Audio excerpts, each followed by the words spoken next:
Prestígio. Descoberta. Aprendizagem.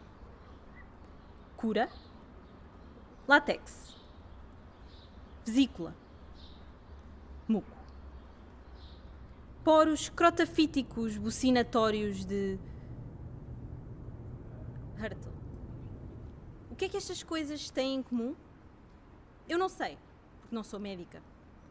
Mas há quem seja. Graças a Deus. Esta história é sobre essas pessoas. Juntem-se a mim, Filomena Quisto, enquanto desbravamos a selva da origem do conhecimento médico. Porque isto é a medicina.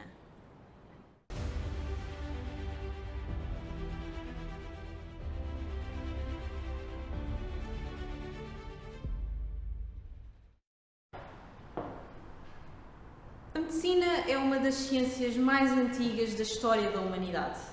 Há quem diga até que é mais antiga que o professor Miguel Oliveira e Silva.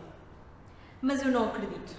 E por isso decidi começar a minha jornada por esse mesmo sítio.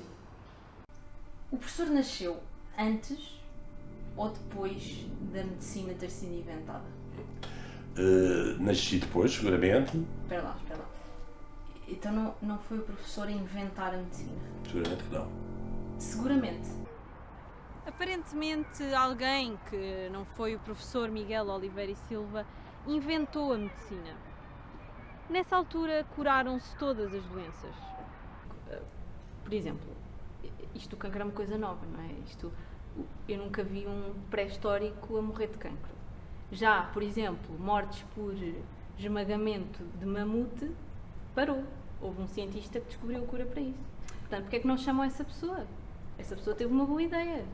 Sabe que na altura dos mamutes ainda havia muito pouca ciência. As pessoas não tinham tempo para se dedicar à ciência. Tinham que fugir dos mamutes e procurar comida. Quando há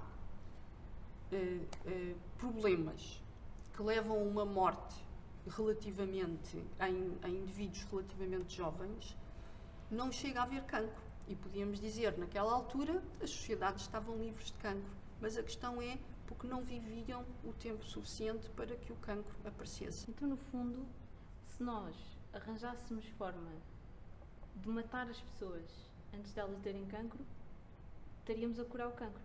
É uma maneira inteligente de ver a situação. Não sei se é uma maneira que a maior parte das pessoas, não sei se é uma descoberta que a sociedade em geral gostasse muito de optar, mas tem lógica a sua pergunta, tem lógica o seu argumento.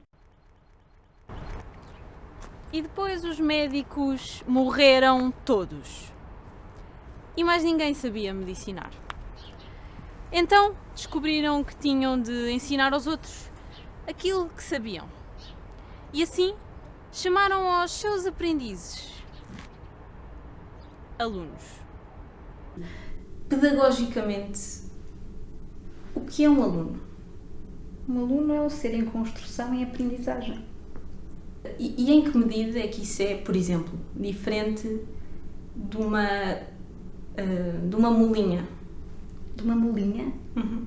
Uma mula pequenina, portanto, descendente de um burro, não é? Infértil, e que carrega um grande peso aos ombros. Quer que eu diga as diferenças? Ou as semelhanças? As semelhanças. E foram criadas as faculdades de medicina. É difícil acreditar que me encontro no local onde foi criada a primeira faculdade de medicina do mundo. Isso é porque não estou. Isso fica em Itália, que é a quilómetros de distância, e os voos são caros como o caralho. Mas as instalações são muito parecidas. Portanto, nunca saberiam que de facto não me encontro lá se não vos estivesse a contar neste momento, acidentalmente. A primeira faculdade de medicina da capital é esta, a Faculdade de Medicina de Lisboa. Como é que é ser aluna da Faculdade de Medicina da Universidade de Lisboa? Aluna da Faculdade de Medicina da Universidade de Lisboa? Aparentemente mudaram de instalações em 1953. Enfim. O curso de Medicina tem 6 anos.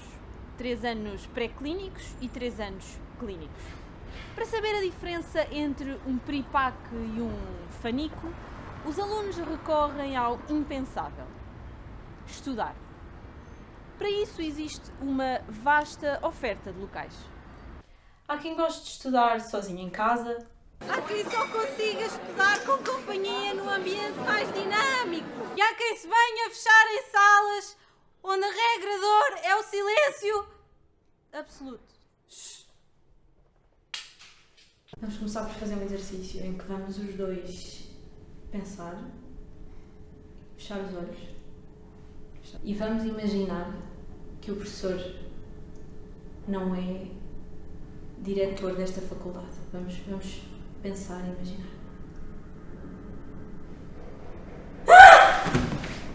Desta. Você não considera mudar de cor? Miguel Castanho. azul, Miguel verde? Não, já estou afeiçoado ao castanho. De qualquer maneira, o que eu não gostaria de todo era de ser Miguel transparente. Isso é que falta de cor. Então o professor é como se fosse um tubarão. Há quem me considere um tubarão dentro da minha área, mas eu prefiro não ter essa conotação negativa do tubarão. Então, vá, tubarão não, mas sim um golfinho. Gosto muito da elegância do golfinho, mas realmente não estou a ver bem o paralelo comigo. Então, em vez de ser tubarão, é mais fofinho. Mas sim, talvez. É um golfinho. Nesse sentido, acho que. Mas a maior parte das pessoas que trabalham comigo não me acha tão fofinho assim. Por isso, talvez uma coisa no meio. O que é que está entre o golfinho e o tubarão? Peixe-espada. Por que não? Investigações com os ratos. Sim, fazemos investigações com os ratos, porque os ratos têm muito para nos contar, sobretudo sobre moléculas novas, por exemplo. Quem é que traduz essa linguagem? Os ratinhos é que traduzem para português ou nós é que traduzimos para ratês? Não, normalmente são gestos. Temos que olhar para eles e perceber o que é que eles estão a dizer. É difícil, mas com treino consegue-se. Então, por exemplo,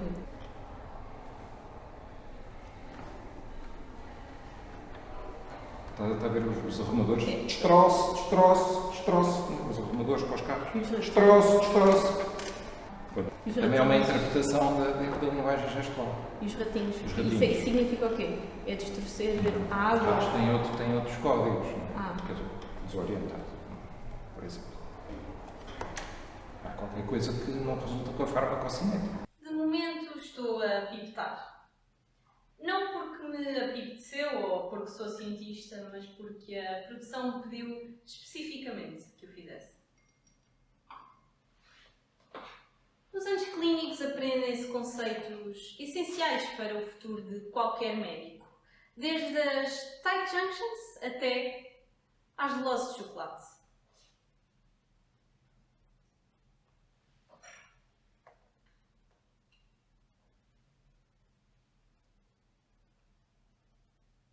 Quem é a Micina e porquê é que ela é tão linda? A Micina? Não sei quem é. É que eu ouço as pessoas dizer que linda Micina, que linda Micina. Ah, sim. Então, Que linda Micina, sim. Mas não é uma bonita coisa. professor, qual é que é a sua célula favorita? A minha é a célula T. Perceba que era a B, de BSS. Fazia sentido, mas por acaso, apesar de gostar muito da letra B, em geral, no caso das células, pregar essa partida das minhas células favoritas começarem com T. Então, tendo em conta que as suas células favoritas são as células T, eu ia sugerir o professor mudar o seu nome para Truno Silva Santos. Passava a ser TSS. TSS. É um nome interessante. Uma abreviatura interessante. Após terminarem a primeira meta, a entrada nos anos clínicos, os alunos têm que se familiarizar com o instrumento mais importante de toda a medicina: o estetoscópio, o testoscólipo, o estetoscópio. Foda-se. E portanto, o jogo seria o doutor ia ouvir um som e teria de tentar adivinhar qual é. E assim progrediríamos no jogo. Pode ser? Tum tum tum.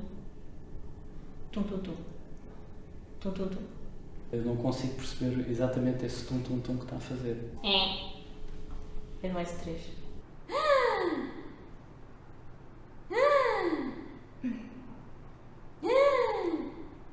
Força. Os meus dedos têm frequentemente esse estilo inspiratório. Tim, Agora vamos passar ao próximo.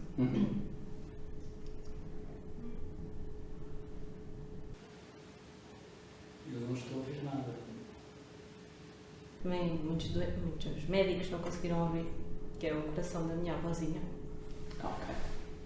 Deus a tenha. Os meus sentimentos. Igualmente.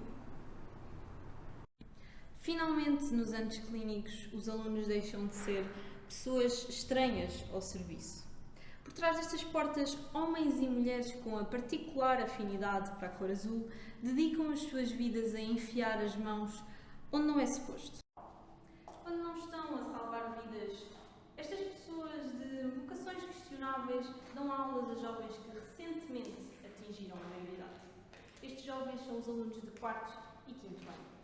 Os alunos têm que aprender habilidades tecnicamente fáceis, como suturar uma cabeça ou ficar 4 horas seguidas de pé, até habilidades extremamente difíceis, como calçar esta luva.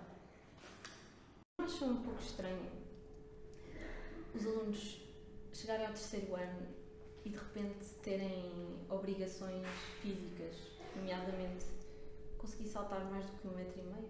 Não tenho muita noção que nós tenhamos criado essa exigência. Então, existe a barreira, não é? Tem que ultrapassar a barreira. Se calhar interpretou o facto de ser um ano de barreira, é capaz de ter ficado com a sensação que podia haver uma barreira física, se calhar. Pois é, mas não há uma barreira física, não. Não? Não. Então é uma barreira psicológica. 6 anos. O tempo que a J.K. Rowling demorou a escrever o Harry Potter. A duração da Segunda Guerra Mundial. O tempo que decorreu desde o início desta noite da medicina. 6 anos separam o jovem do secundário de um pré-especialista. 6 anos amaldiçoados pelas perguntas. Quantos anos é que faltam para terminar o curso? Para que especialidade é que vais? Será que sou católico ou só vou à Missão País pelas babes? Perguntas que recebem respostas neste último ano. O ano em que se tornam médicos. Quer dizer, não são bem médicos, mas trabalham como tal. Mas não sabem o suficiente. Mas são tratados como se soubessem. Mas não recebem. Mas trabalham como se recebessem. São assim salvadores de vidas do AliExpress. Em termos microbiológicos, qual é a diferença entre um aluno de 6º ano e um interno de formação geral? Em termos microbiológicos, o interno de formação geral tem Doutor, peço imensa desculpa estar a interrompê-lo. É que está na altura de uma pausa musical. Está bem, peço Muito imensa bem. desculpa, vamos só com licença. Portanto. Queria mandar daqui um beijinho, só para aqueles que nos fazem sorrir, para todos os que já não voltam mais e todos os que ainda estão para vir. Há muito Pode dançar também. esconder, mas não consigo. Terminado o curso, para agarrar os médicos à sua profissão, obrigaram-nos a fazer o juramento de Hipócrates, que é uma espécie de Pinky Promise, menos vinculativa, mas com o mesmo número de dedos envolvidos. Eu ia-lhe também perguntar, qual é que é a ordem dos médicos? Ou seja, qual é a ordem? Quem é que vem antes? Quem é que vem depois? A ordem dos médicos. Aham. Médicos. Há a ordem dos médicos? A não é? instituição. A ordem dos médicos. Quer A dizer, instituição pública que... não sei, pode-lhe chamar como quiser, mas aquela ordem, não é? Portanto, alguém Não à sei TV qual é à que é frente, alguém atrás, quem é que vem à frente do professor? Quem é que vai à minha frente? Exato, Do ponto de vista profissional, é isso? do ponto de vista da ordem. É uma espécie de uma fila que Sim. fazem? Ou Para só- onde? Para o ponto? Para a ordem, para a ordem. Para a ordem. É uma fila, fazem várias paralelas, ou fazem uma apenas e fazem um cordão. Defina a ordem, por favor. Dizer algumas coisas e a professora tem que me dizer se elas são indicativas ou vinculativas? Ética em Medicina, por professor Miguel Oliveira da Silva. Eu por acaso escrevi um livro com esse título. Os benefícios comprovados do calcitrim. Indicativa. A Bíblia. O regulamento pedagógico. Vinculativo. Um sistema que não os prepara para a vida real. Uma direção não assistida, guiada por pessoas inexperientes e sem rumo. Uma marcha lenta, onde as mudanças estão a virar da esquina e o volante não é apenas nosso. Aqui, onde por mais aulas que tenham, os alunos não sabem para onde vão, não sabem todos os sinais e se martirizam para passar num exame pago, sem hipótese de melhoria e sem revisão de prova. Onde, a qualquer momento, tudo pode ir abaixo. Por vezes, os caminhos são escuros e exigem deles os seus máximos. Isto é tudo o que vos sei dizer sobre a Escola de Condução de Penafiel. Sobre medicina? Não sei bem. Restam-nos algumas questões. A inteligência artificial irá substituir os médicos? Ou ao contrário disso? O SNS vai rebentar? E se rebentar, terá indicação cirúrgica? Como é que se diz testoscópio? Eu não sei. E vocês? Também não. Mas aconteça o que acontecer, acontecerá aqui. Porquê? Porque isto é a medicina.